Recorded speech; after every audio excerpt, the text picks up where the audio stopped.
Hello, beautiful people, and welcome back to the Divine Union podcast. And if this is your first time joining us today, welcome. We're so thrilled to have you here. I'm curious.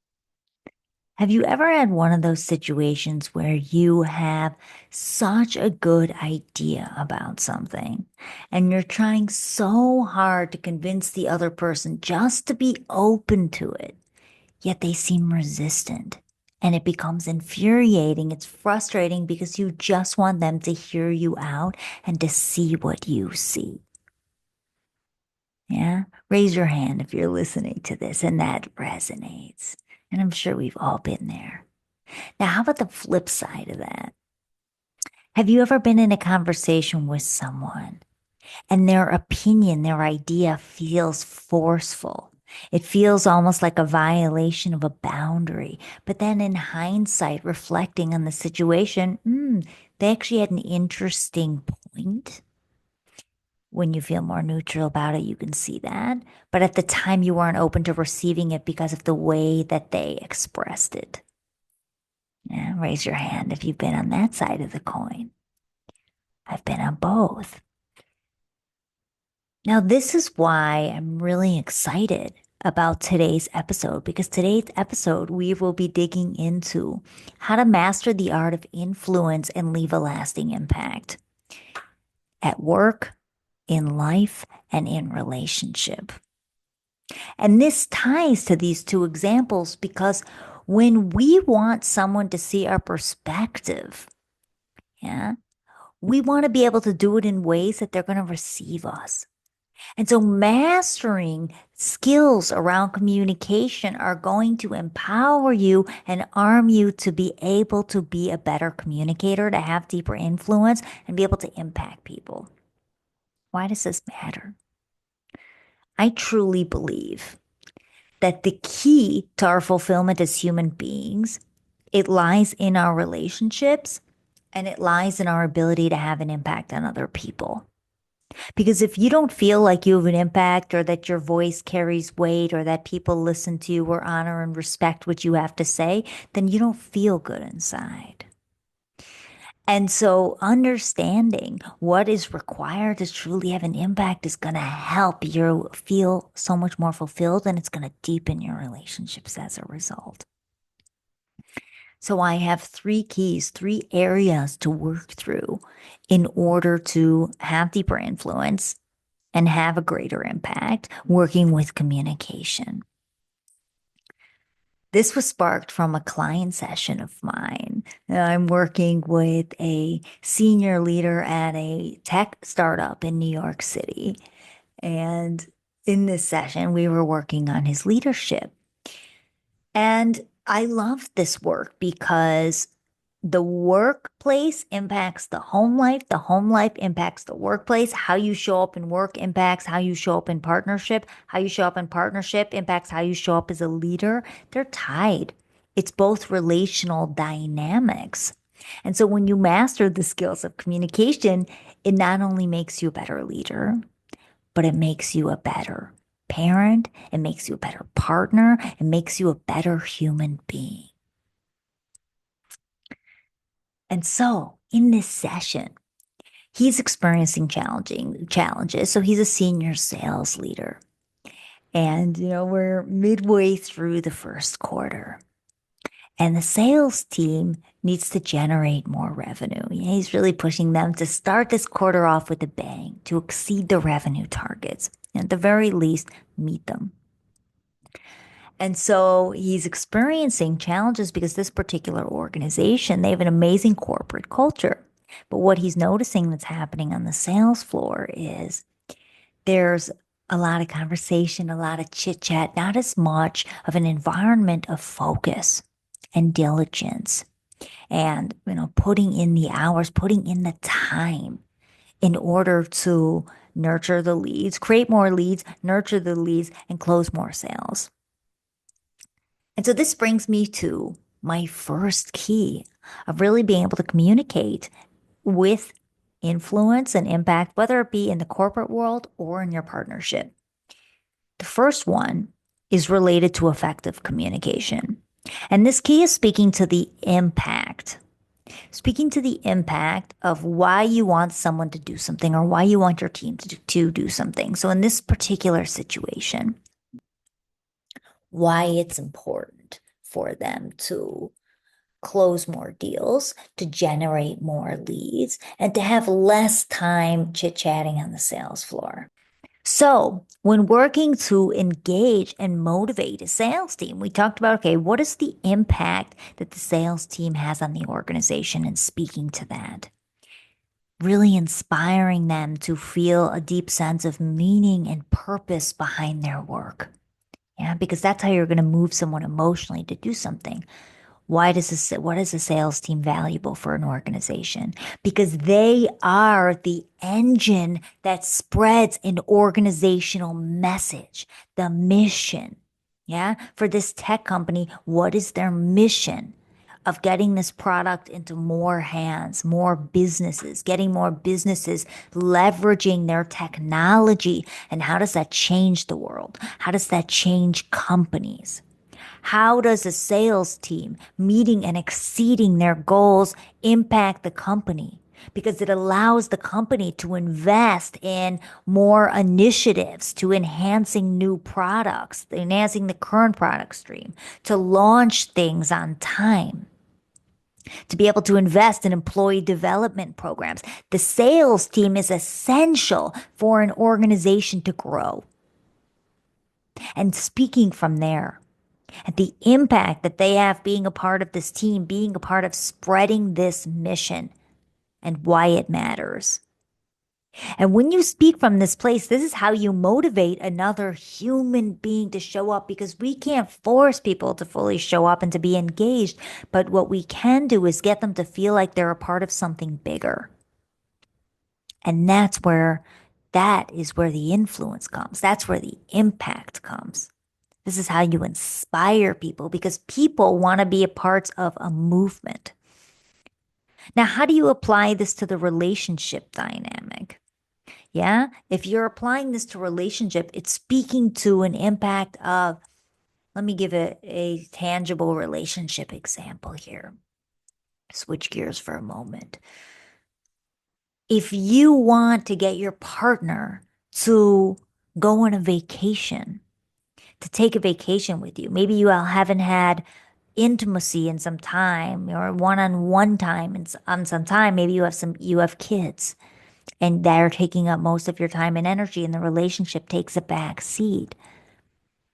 Why? What would the impact of a couple's trip, a weekend getaway have for the relationship? We'd be more connected to each other. We'd be more in harmony as a couple. So we'd be better parents as a result. We'd be more aligned as a couple. Our kids wouldn't see us bickering as often.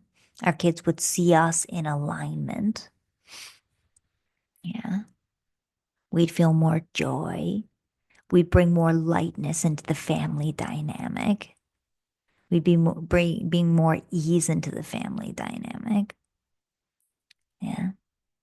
We'd feel a sense of connection outside of just the family unit, but connection as a couple, which is important because the couple is what creates the energy of the family dynamic. And if the couple isn't in step, then the family dynamic isn't.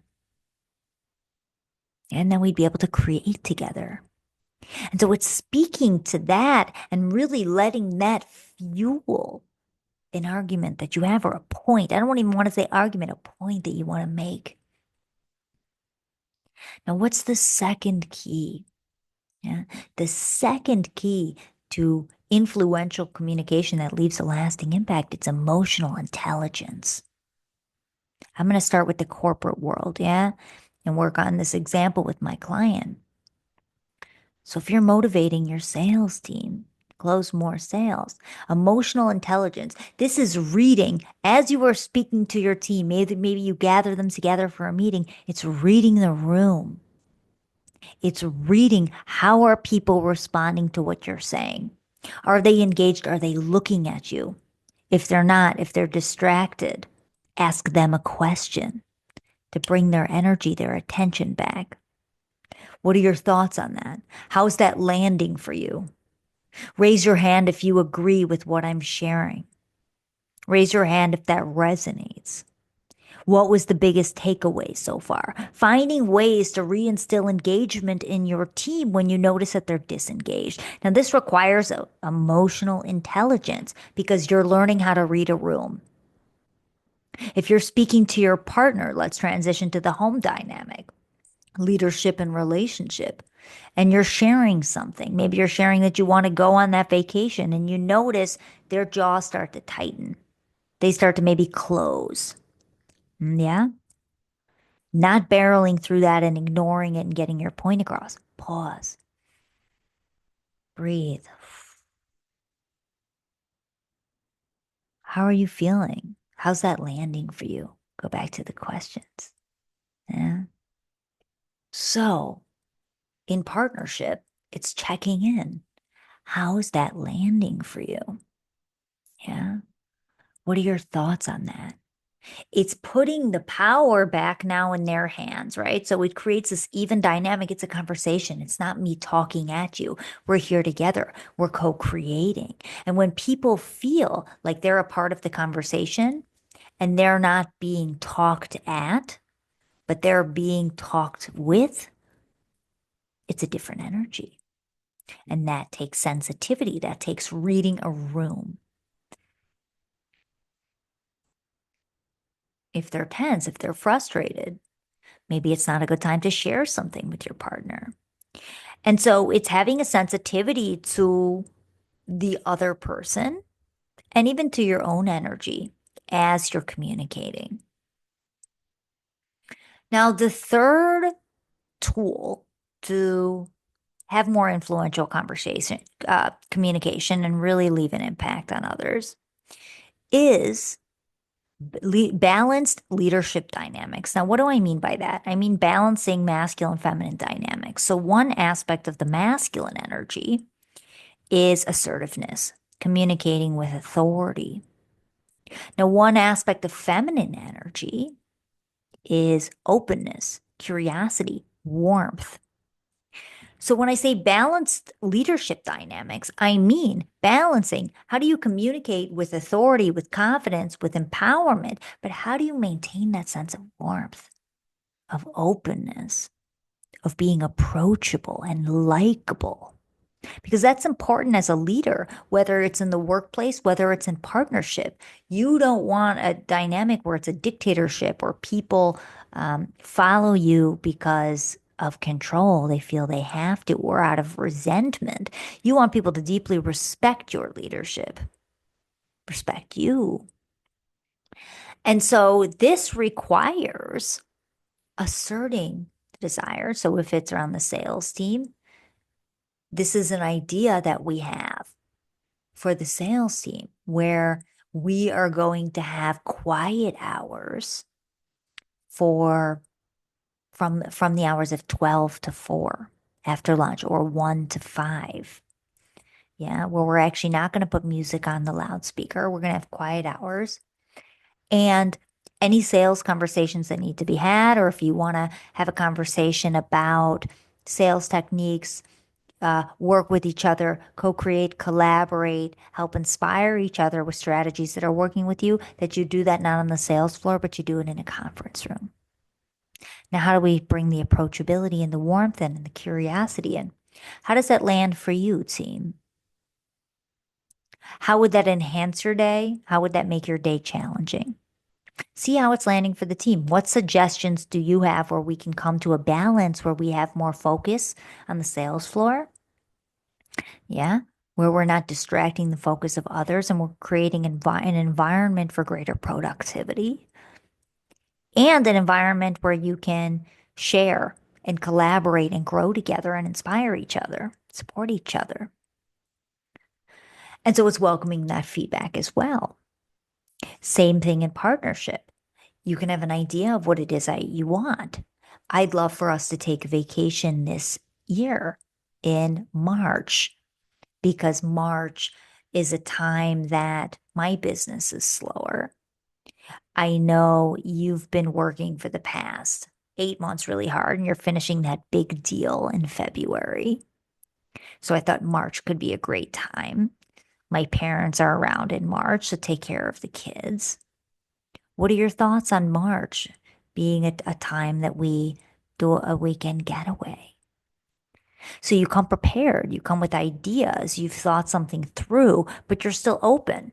And if March doesn't align, okay, what are your thoughts? Is there another month that feels better?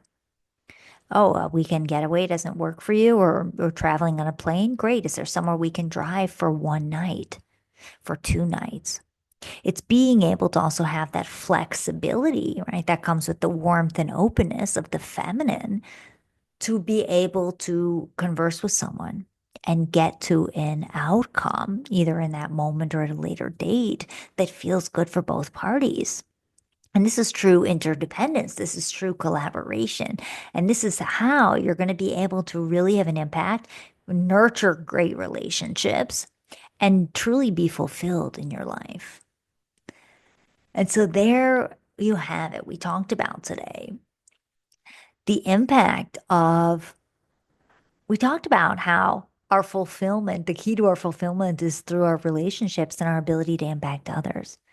And we talked about the 3 keys to having influential and impactful communication, whether it be in the work environment, in life, in partnership, because all relationships impact each other. Who you be at work is represented in who you be at home and vice versa. We talked about the 3 keys. The first one being it's an aspect of effective communication. It's speaking to the impact. Yeah, which is also bleeds into the why, speaking to the impact that this shift will have for the coupledom or for the organization, the impact that someone's role has on the organization. Yeah, the value that they bring to the organization or to the partnership and why that matters. Number 2, we spoke about emotional intelligence, learning how to read a room, read other people, and using that to reposition yourself in the conversation, to pause, to ask questions, to gather engagement. Also, reposition your tone, your body language as you feel into other people when you're communicating. And then the third thing being balanced leadership dynamics. And we specifically focused on balancing this authority and assertiveness, this confidence with warmth and openness and curiosity and flow of the feminine. And using this balance to be able to work with others and collaborate with others as you come to having an outcome or a answer on a situation or a resolution around a situation. Thank you, beautiful people, for tuning in to this week's episode of Divine Union with me, Nicola, your hostess. And yeah, share this episode with someone whom you feel would gain value from this topic, who loves all things communication as I do, as you probably do, given you're listening to this episode. And would love to hear your feedback. Yeah, shoot me a DM in Instagram or Facebook. I always love to chat. I always love to hear feedback. It lights me up. And of course, by way of the reviews, means so much to the podcast. And this is how we share that mission. This is how we get more people thinking consciously about their communication, about how they lead in all areas of their life so that we can all up level as humanity and have deeper connection, deeper intimacy, which we all deserve and we all can have. It's been such a pleasure. I look forward to seeing you next week. And until then, may all your unions be divine.